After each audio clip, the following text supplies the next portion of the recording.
Upaya konservasi ini kita harapkan tetap menjaga kearifan lokal, mengingat stasiun konservasi ini yang ada di Rantau Sialang adalah satu-satunya konservasi penyu belimbing yang ada di Aceh Selatan. Dari Stasiun Konservasi Penyu Rantau Sialang, Dede Aldo melaporkan. 7, 6, 5, 4, 3, 2, 1. You'll never have the sacred stone. Oh, this you crazy mother.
Ini adalah pertama kita dari Stasiun Konservasi Penyu Rantau Sialang melakukan kegiatan patroli malam.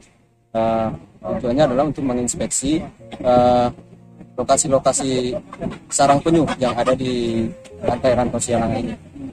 Kemudian setelah kita menemukannya, kita akan pindahkan ke bak penetasan untuk diinkubasi telurnya. Kira-kira masa inkubasi yang dibutuhkan oleh telur penyu belimbing ini sekitar 55 sampai 60 hari. Nah, setelah telur tersebut menetas, kita pindahkan ke bak pemeliharaan, hanya kita tahan selama seminggu. Kemudian kita lepas kembali. Berarti proses pelepasan tuki ini programnya berapa tahun sekali? Setiap tahun. Setiap tahun, Setiap tahun kita akan lakukan pelepasan tuki, karena itu sudah menjadi agenda rutin kita di Stasiun Konservasi Penyu Rantau Sialang. Berarti di tahun 2022 ini baru pertama. Kalau untuk 2022 ini yang pertama. Sudah berapa ratus ribu kah yang sudah dilepaskan? Jumlah tukik yang saat ini yang sudah berhasil kita lepaskan dari tahun 2015 hingga 2022 ini kita sudah berhasil melepaskan sebanyak 2.500 ekor yang terdiri atas penyu lekang, penyu belimbing, dan penyu hijau. Oke, terima kasih Pak.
Pada masa tuki atau bayi penyu, pada periode ini mereka akan melakukan perjalanan sepanjang hidupnya, lebih kurang 30-50 tahun lamanya.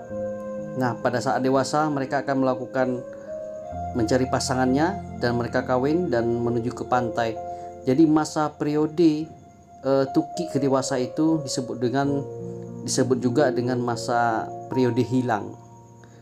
Jadi sangat panjang periode dewasa sampai mereka kembali lagi ke pantai itu sangat panjang masanya, itu 30-50 tahun lamanya. Jadi musuh terbesar mereka adalah predator dan juga manusia, elang, ikan-ikan besar. Jadi penyu belimbing ini sangat langka. Jadi perlu kita lindungi, perlu kita jaga habitatnya, sehingga di masa-masa yang akan datang penyu belimbing ini tidak akan punah.